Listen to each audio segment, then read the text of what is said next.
Hi, hello, how are you? तो I am your learning friend Subhash Gaekwad और you are heartily welcome to your channel स्वयं learning point. और यहाँ हम देख रहे हैं chapter number 5 quadrilateral. This is the class 9th SSC board and ये है लेक्चर नंबर 11। तो यहाँ आपको पहले याद करना है क्वाड्रिलेटरल का, बहुत दिनों के बाद ये लेक्चर आया है तो ध्यान से समझना कि कुछ मिस तो नहीं हुआ है। जरा देख लीजिए कि आपको पता होना चाहिए कि डायगोनल जो होते हैं किसके, रेक्टेंगल के, कैसे होते हैं, they are congruent. Diagonals of square congruent होते हैं। Diagonals of rhombus are perpendicular bisector of each other. Diagonals of rhombus bisect the pair of opposite angles and diagonals of square are perpendicular bisector of each other. Diagonals of square bisect opposite angles. ध्यान से समझिए क्या क्या properties है। ये properties यदि आपके दिमाग में सेट है कि diagonals of rectangle are congruent, diagonals of square are congruent, diagonals of what, rectangle congruent, square congruent, then diagonals of rhombus are perpendicular bisector of each other. Similarly आप देखेंगे कि diagonals of square are perpendicular bisector of each other. Rhombus और square same ही होते हैं। हर rhombus square नहीं होता है लेकिन हर स्क्वायर रोम्बस हो सकता है। Got it. Diagonals of rhombus bisect the pair of opposite angles and diagonals of square bisect the opposite angles. इससे हमें यह पता चल जाता है। तो यहां प्रैक्टिस सेट 5.3 की बात हो रही है तो जरा ध्यान से समझना कि 5.3 में क्या बताया गया है।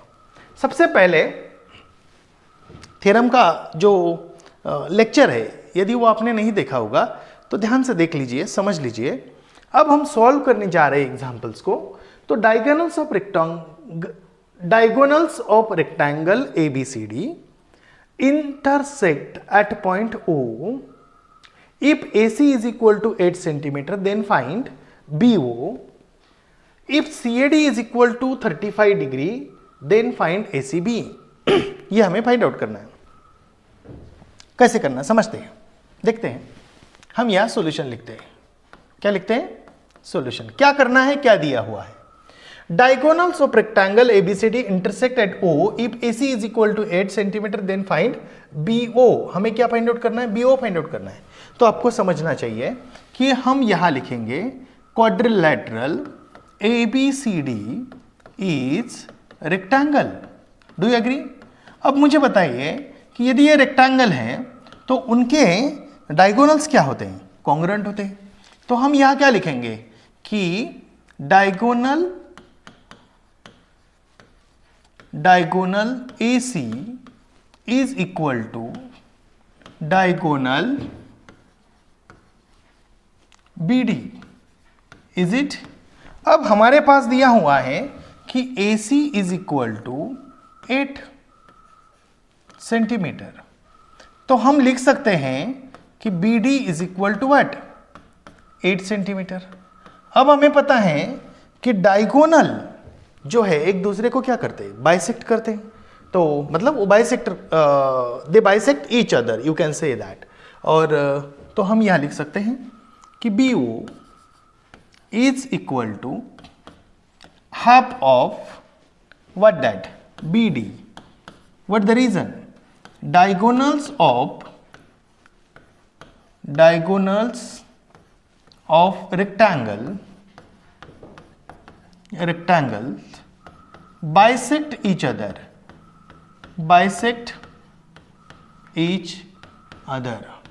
एक दूसरे को बाइसेक्ट करते हैं। और फिर क्या आएगा? चाहे तो इसको थोड़ा सा आगे लिख दो, BO. So half into 8, that is what the BO is. So BO is equal to 4 centimetre. Clear? यहां तक समझ में आ रहा है आपको? बहुत बढ़िया। तो फटाफट लिखिए क्या है? BO is equal to what? ये BO जो है ये कितना आ गया? 4 सेंटीमीटर आ गया। अब सिंपल सी बात है, क्या बताया गया है कि CAD जो है CAD जो है वो कितना है 35 है। हमें क्या फाइंड आउट करना है, ACB फाइंड आउट करना है। अब ध्यान से समझिए कि AD क्या है, इसको जरा थोड़ा छोटा कर देता हूं मैं,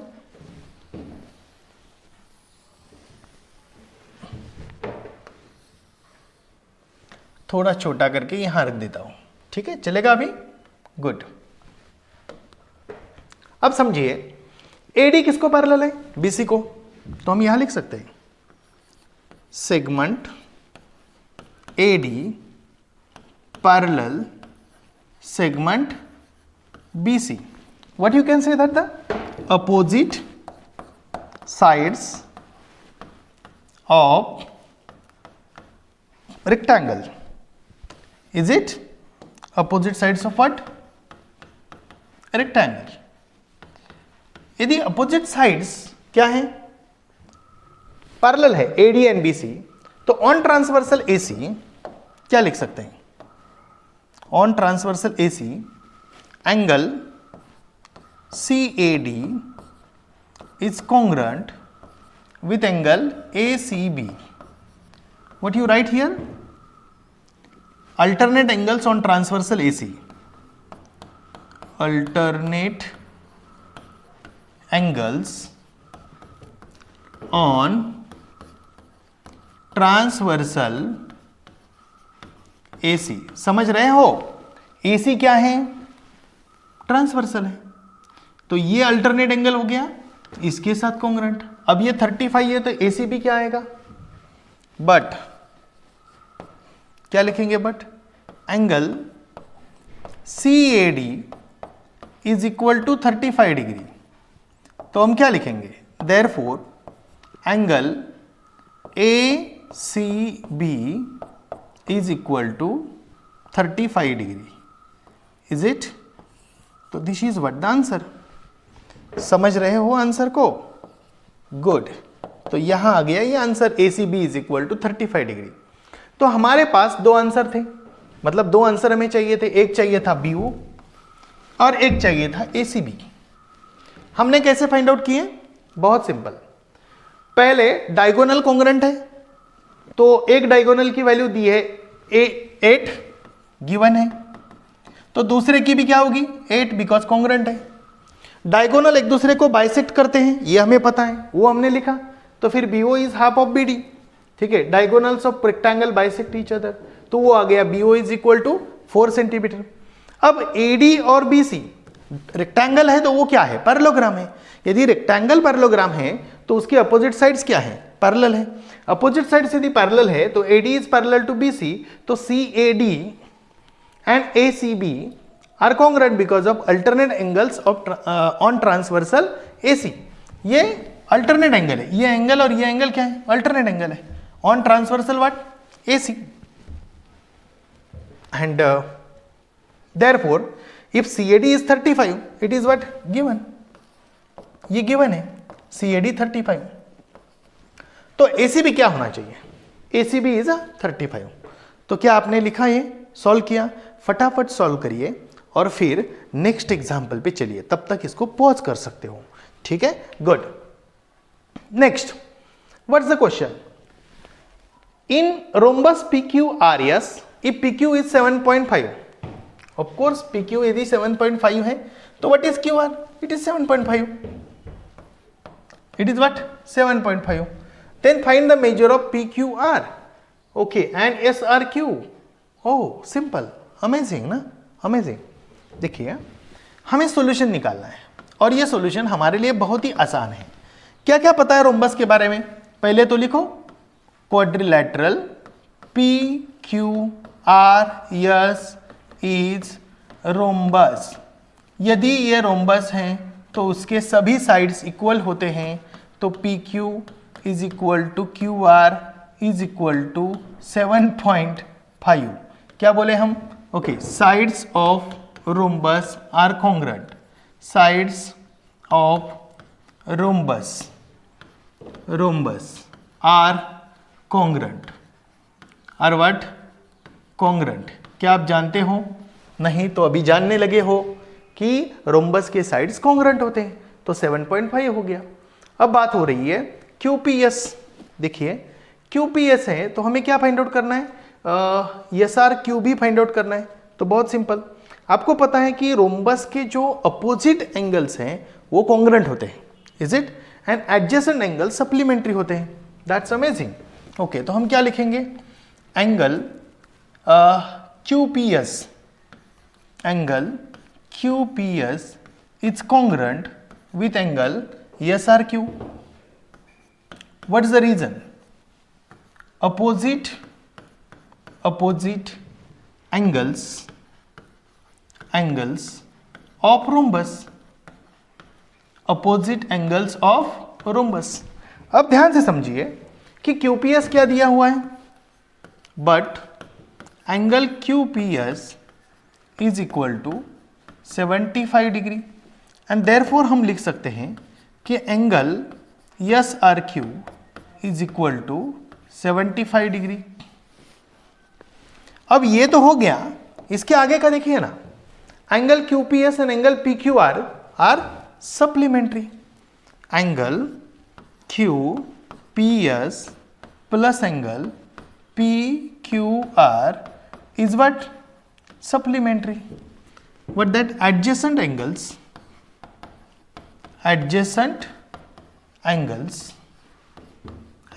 of rhombus are supplementary. Adjacent angles of rhombus are what? Supplementary.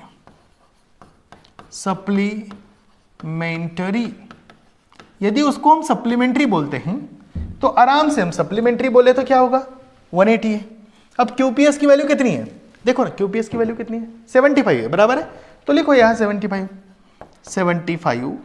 Plus angle PQR is equal to what degree, 180 degree. तो PQR is equal to 180 minus 75।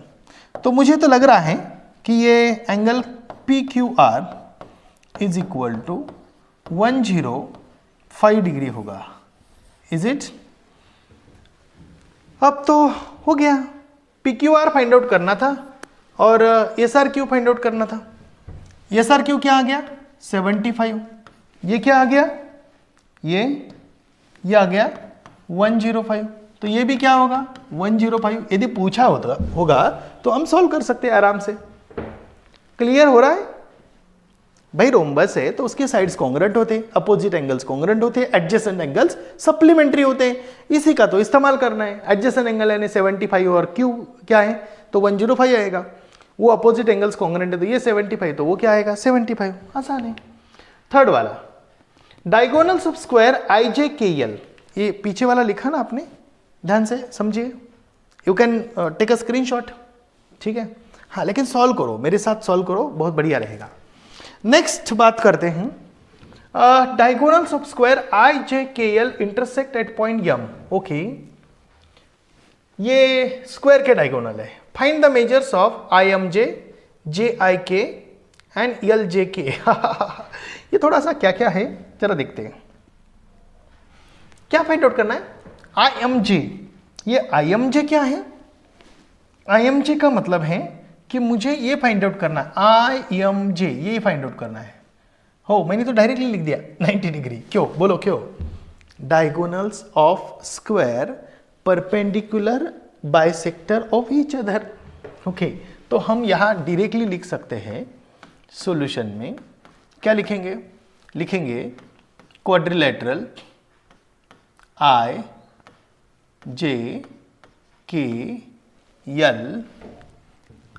IJKL is square, is what, square. IJKL is what, square. If it is square, then you can say that IJKL is a square. If it is a square, then you can say that diagonal are perpendicular bisector of each other. So हम directly लिख सकते हैं कि therefore diagonals कौन से diagonals है, diagonals IJKL K and diagonal IK and diagonal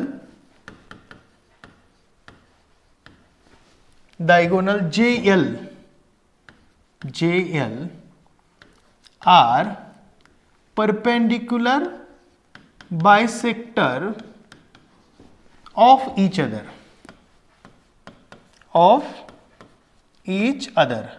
अक्सर ऐसा नहीं लिखा तो भी चलेगा, तो सर कैसा लिखते हैं? डायरेक्टली, ओके डायरेक्टली मैं बोल रहा हूं, मैं समझाता हूं आपको। देखिए angle I M J is equal to 90 degree, directly ऐसा लिखेंगे। और यहां लिखेंगे डायगोनल्स ऑफ स्क्वायर, क्या लिखेंगे? Diagonals of square are perpendicular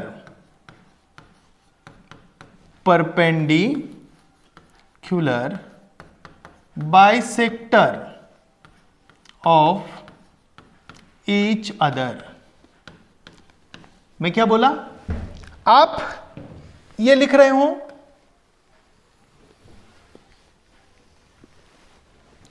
तो ये लिखने की जरूरत नहीं है, लेकिन डायरेक्टली स्क्वायर लिख रहे हो और ये लिख रहे हो तो आप लिख सकते हो कि diagonals of square are perpendicular bisector of each other. इस प्रकार भी चल सकता है।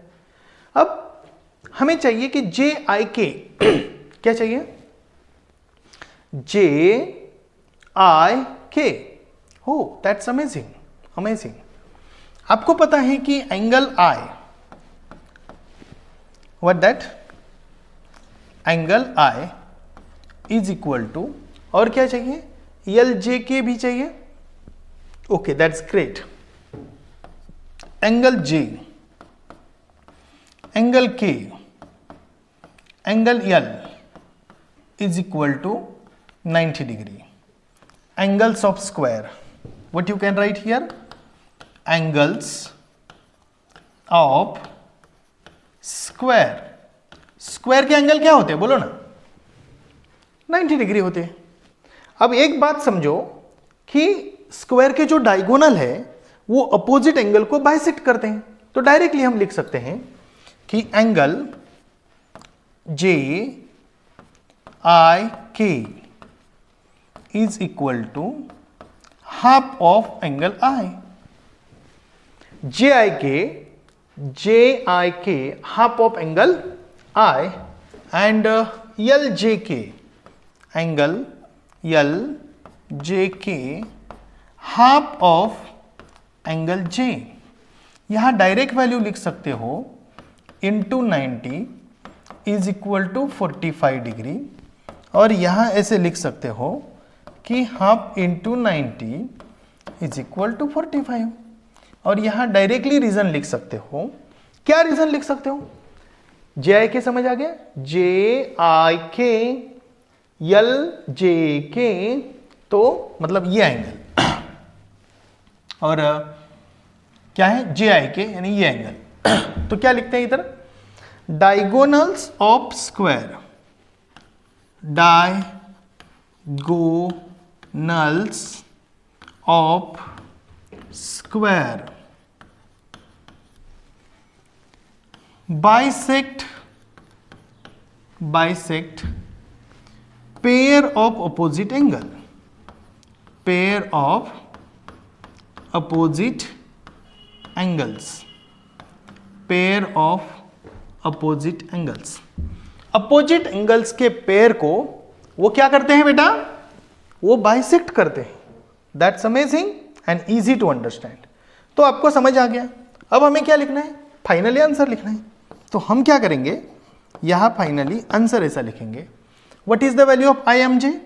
Angle I M J is equal to 90 degree. दूसरा ये हो गया 1। दूसरा क्या है? हमें पूछा गया है कि angle J I K is equal to 45 degree. और तीसरा क्या है? तीसरा क्वेश्चन पूछा है, क्या है? एंगल एल जे के इज ऑल्सो 45 डिग्री। क्या समझ रहे हो? आसान है, बिल्कुल आसान है, आराम से आप सॉल्व कर सकते हो, आराम से कर सकते हो। तो चलो करो फटाफट। सर ये देखो इतना सिंपल है, स्क्वायर के बारे में सब कुछ पता करो। स्क्वायर के डायगोनल्स जो होते हैं एक दूसरे को बाइसेक्ट करते हैं परपेंडिकुलरली, यानी वो 90 डिग्री का एंगल करेंगे, अब समझ रहे हैं। दूसरा, वो अपोजिट एंगल्स को बाइसेक्ट करते हैं as rhombus did. Okay good. अब यहां diagonals of rhombus are 20 centimetre, 21 centimetre, बहुत बढ़िया। Then find the side of rhombus and its perimeter. Oh easy है ना? कैसे करेंगे? देखो आप मेरे साथ बने रहो, मैं आपको बताता हूं। रोम्बस क्या है? एबीसीडी है। Okay, quadrilateral ABCD is rhombus. ABCD is what? Rhombus. Quadrilateral ABCD is rhombus. If ABCD is rhombus, उसके डायगोनल एक दूसरे को कैसे बाइसेक्ट करते हैं? परपेंडिकुलर बाइसेक्टर करते हैं। परपेंडिकुलर बाइसेक्ट करते हैं तो हम यहां क्या लिखेंगे? AE is, हाँ ये लिखना पड़ेगा। ये रोम्बस है और कुछ वैल्यूज भी दे के रखी है। क्या वैल्यू है? मान लेते हैं कि AC is equal to 20। AC is equal to what? 20 centimetre. अब समझ लेते हैं कि BD is equal to 21 centimetre. Okay, और फिर यहां लिखते हैं therefore what that AE and it they intersect each other ना, तो हम यहां भी लिख सकते हैं कि डायगोनल्स AC and what that BD intersect at E। एक बात बताओ, समझिए मैं क्या कर रहा हूं। ये जो सेंटेंस है ना, इसको यहां लिखते हैं एक्चुअल में, क्यों? और ये जो सेंटेंस आएगा उसको थोड़ा नीचे लेते हैं। अब इसको यहां रखते हैं, क्यों? इसको थोड़ा ऐसे करते हैं, चलेगा, और इसको थोड़ा ऐसे लिखते हैं। यदि ये रोम्बस है, पता नहीं ना हमें, क्योंकि यहां सिर्फ बोला है कि diagonals of rhombus are 20 and 21 centimetre respectively, then find the sides of rhombus and perimeter of it. तो हमने कंसीडर किया है कि एबीसीडी क्या है? रोम्बस है। तो लेट या से बोल सकते हैं, यहां लेट बोल सकते हैं। तो what you do? Let quadrilateral ABCD is rhombus. तो बी बोलते हैं। ओके, बी बोलो इधर, तो बोलो be rhombus, quadrilateral ABCD be rhombus. Okay, तो diagonal AC BD intersect at E, then AC is equal to 20, BD is equal to 21, ताकि आसानी से काम हो जाए। अब हमें जो पता है वो तो पता ही है। AE is half of AC is half into 20, that is what? 10 centimetre. मैं बताता हूं, ध्यान से समझिए क्यों किया ऐसा। क्योंकि diagonals of rhombus are perpendicular bisector of each other. DE is half of BD is half into 21, that is what? क्या आएगा? 10.5 सेंटीमीटर। और एंगल क्या है? AED is equal to is what? Is equal to 90 degree. ये तीनों का भी reason क्या आने वाला है? ध्यान से समझिए, तीनों का भी रीजन क्या आने वाला है? तीनों का भी रीजन क्या आने वाला है? मैं इसको ऐसा क्यों कर रहा हूं? क्योंकि ये आपको ऐसा ही लिखना है हर बार। Diagonals of rhombus, diagonals of rhombus are perpendicular bisector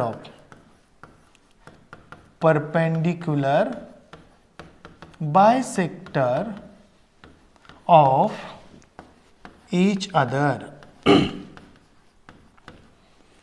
perpendicular bisector of each other. आपको इसको भी छोटा करने की अनुमति है.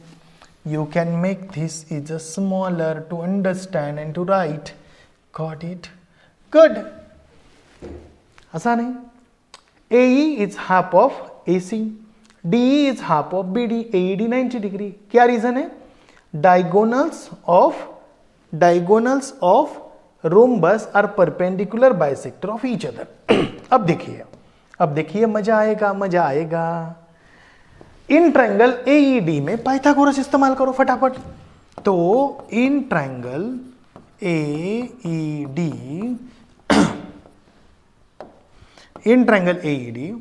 Angle AED is equal to what degree? 90 degree. तो यूज पाइथागोरस बेटा, फटाफट पाइथागोरस इस्तेमाल करो. AED 90 डिग्री है तो AD square is equal to what? AE square plus what that? DE square.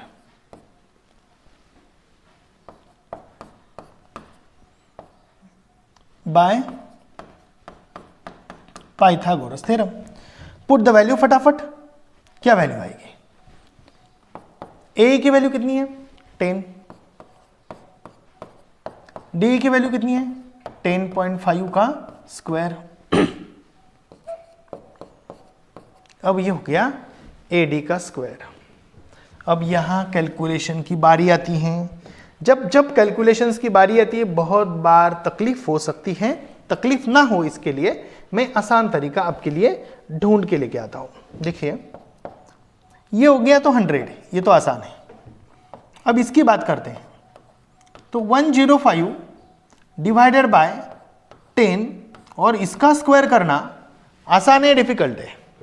Sir difficult है, बहुत डिफिकल्ट है. एक काम करते हैं, इसको निकाल देते हैं, इसको भी निकाल देते हैं, इसको भी निकाल देते, इसको भी निकाल देते, इसको भी निकाल देते. फिर क्या करते हैं सर? फिर क्या करते हैं? 21/2 ही लिखते हैं. 21/2. अब ये 21/2 लिखते हैं तो 21/2 का स्क्वायर तो करना आसान है. तो आपको क्या करना है? 21 × 21. तो 21, 2 1 = 2, 2 2 = 4. क्या आएगा? 441. 441/4. आसान लगा आपको? AD का स्क्वायर. अब कैलकुलेशन की बारी आती है. जब कैलकुलेशन की बारी आती है तो कैलकुलेशन किसको करना है? आपको करना है. करो.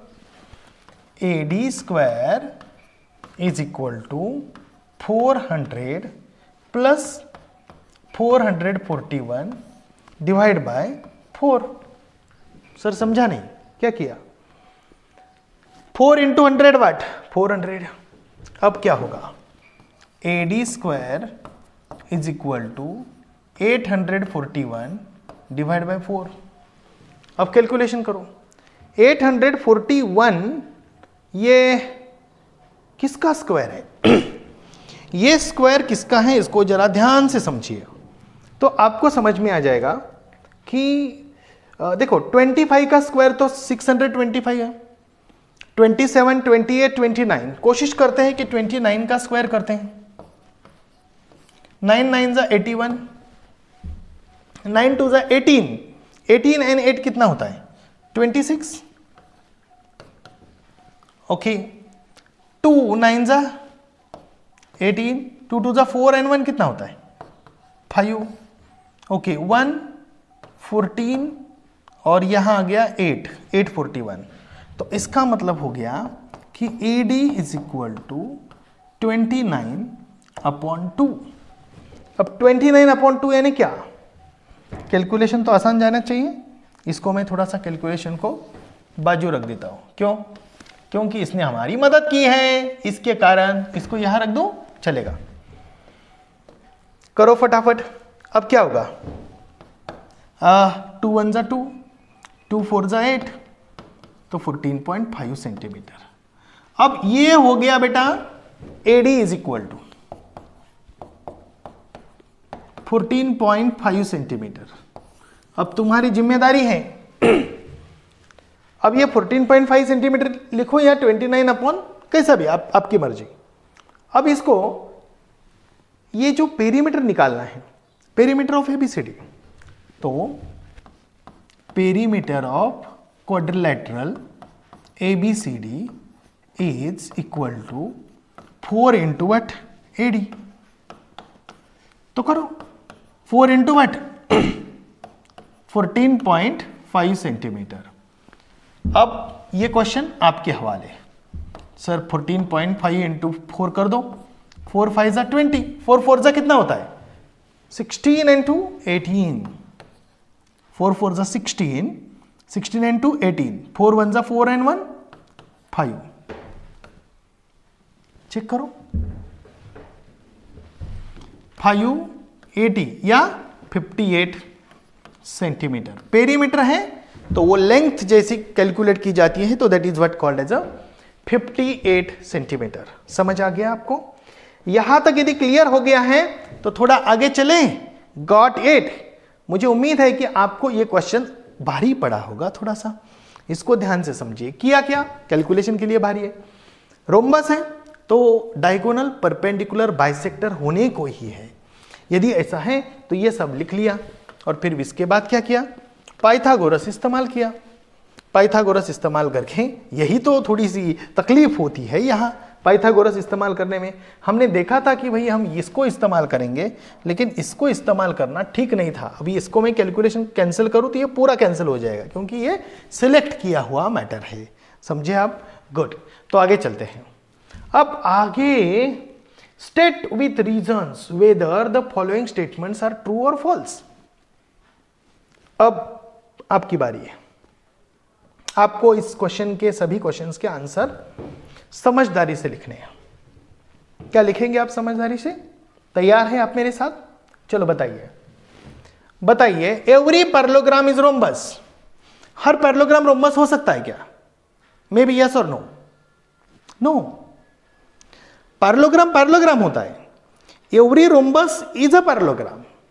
देखो, रोम्बस क्या है? पैरेललोग्राम है। लेकिन पैरेललोग्राम रेक्टेंगल हो सकता है, पैरेललोग्राम स्क्वायर हो सकता है, पैरेललोग्राम हो सकता है। तो फॉल्स। क्या रीजन है? रीजन क्या है?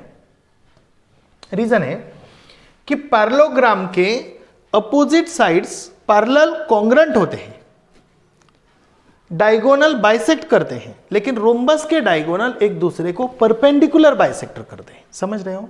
मतलब परपेंडिकुलरली बाइसेक्ट करते हैं।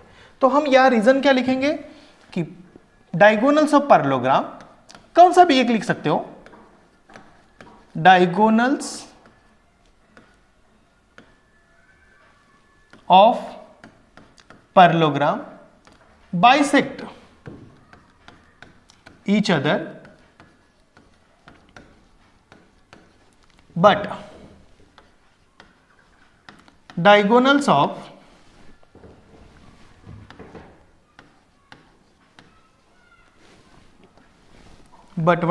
diagonals of rhombus are perpendicular bisector of each other, are perpendicular bisector of each other। बात को पक्का दिमाग में डालो। Every rhombus is rectangle. हर एक रोम्बस रेक्टेंगल हो सकता है। How is this possible? Every rhombus is rectangle? No.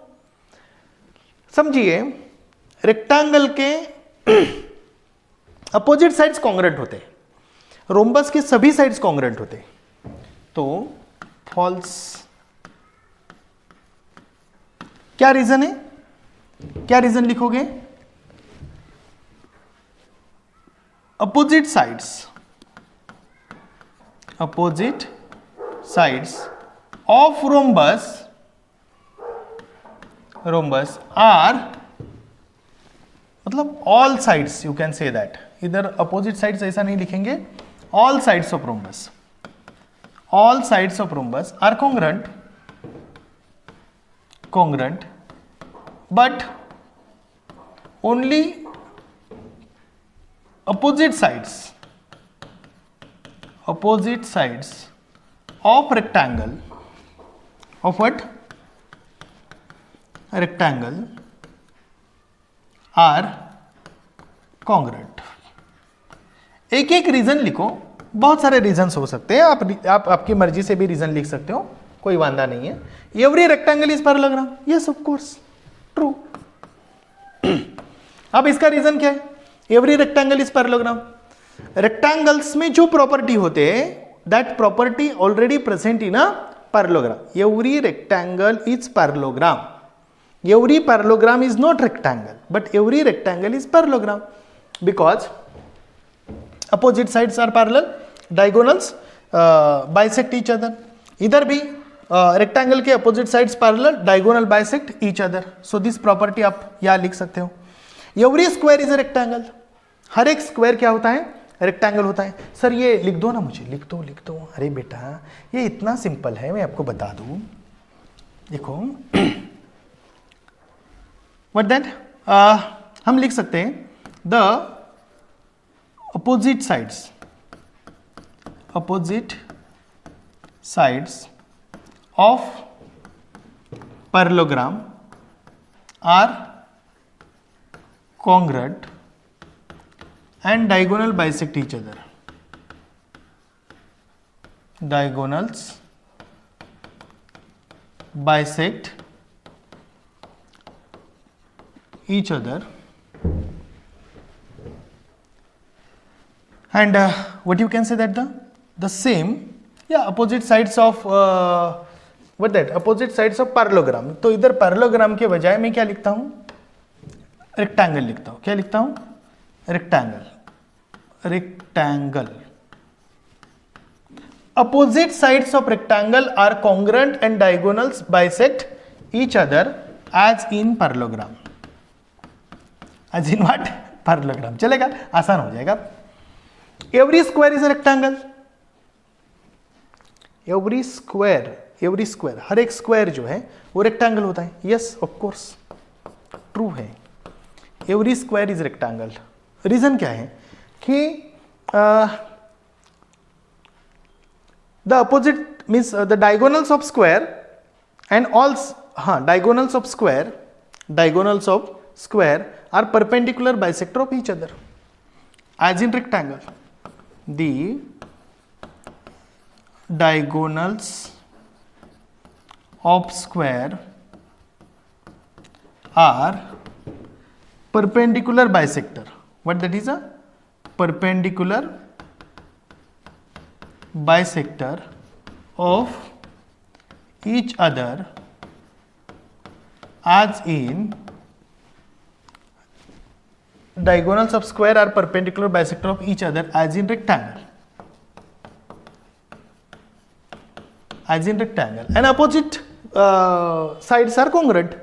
Yes or yes? Opposite sides congruent. उसमें सभी sides congruent होते हैं, लेकिन opposite sides तो congruent होते ही है ना. That's it. Every square is rhombus. हर एक square rhombus होता है.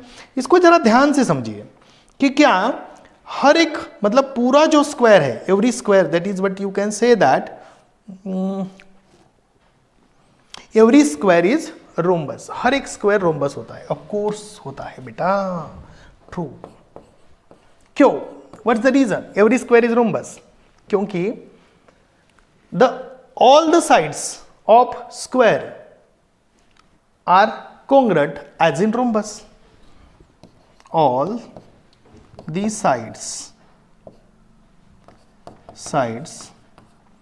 of rhombus, all the sides of rhombus are congruent as in rhombus. ठीक है, good. Every parallelogram is rectangle. अरे नहीं यार, नो, फॉल्स। क्यों फॉल्स? क्योंकि पैरेललोग्राम में अपोजिट साइड्स कॉन्ग्रुएंट होते हैं, ओके, और डायगोनल बाइसेक्ट करते हैं, लेकिन रेक्टेंगल में डायगोनल क्या करते हैं? डायगोनल क्या करते हैं? डायगोनल इधर भी बाइसेक्ट करते हैं, लेकिन डायगोनल्स कॉन्ग्रुएंट होते हैं। रेक्टेंगल्स में डायगोनल कॉन्ग्रुएंट होते हैं और पैरेललोग्राम में डायगोनल्स कॉन्ग्रुएंट नहीं होते, सिर्फ डायगोनल्स बाइसेक्ट करते हैं। पैरेललोग्राम में डायगोनल्स बाइसेक्ट करते हैं, रेक्टेंगल में बाइसेक्ट भी करते हैं और कॉन्ग्रुएंट भी होते हैं। यही फर्क को समझते हुए मैं यहां आपको बोलता हूं कि ये टॉपिक आपको लिखना है। क्या है? डायगोनल्स, इसमें जो डायगोनल्स होते हैं वो कैसे होते हैं? कॉन्ग्रुएंट नहीं होते हैं, सिर्फ बाइसेक्ट करते हैं। और इधर कॉन्ग्रुएंट भी होते हैं और बाइसेक्ट भी करते हैं। समझ रहे हैं? दैट्स वाई एक स्टेप ज्यादा है, ओके, एक स्टेप ज्यादा है। बाइसेक्ट तो करते ही है, लेकिन कॉन्ग्रुएंट भी है। पैरेललोग्राम में कॉन्ग्रुएंसी नहीं है, सिर्फ बाइसेक्ट करते हैं। That's why the parallelogram is not a rectangle. Every parallelogram is not rectangle, every rectangle is parallelogram. That's truth. Okay, मुझे उम्मीद है कि आपको यह समझ में आया होगा, और इसमें कोई दिक्कत होगी तो लेट्स नो, मुझे बताओ, ताकि मैं आपको समझाऊंगा। So thank you for watching this beautiful, extraordinary, awesome video. Bye.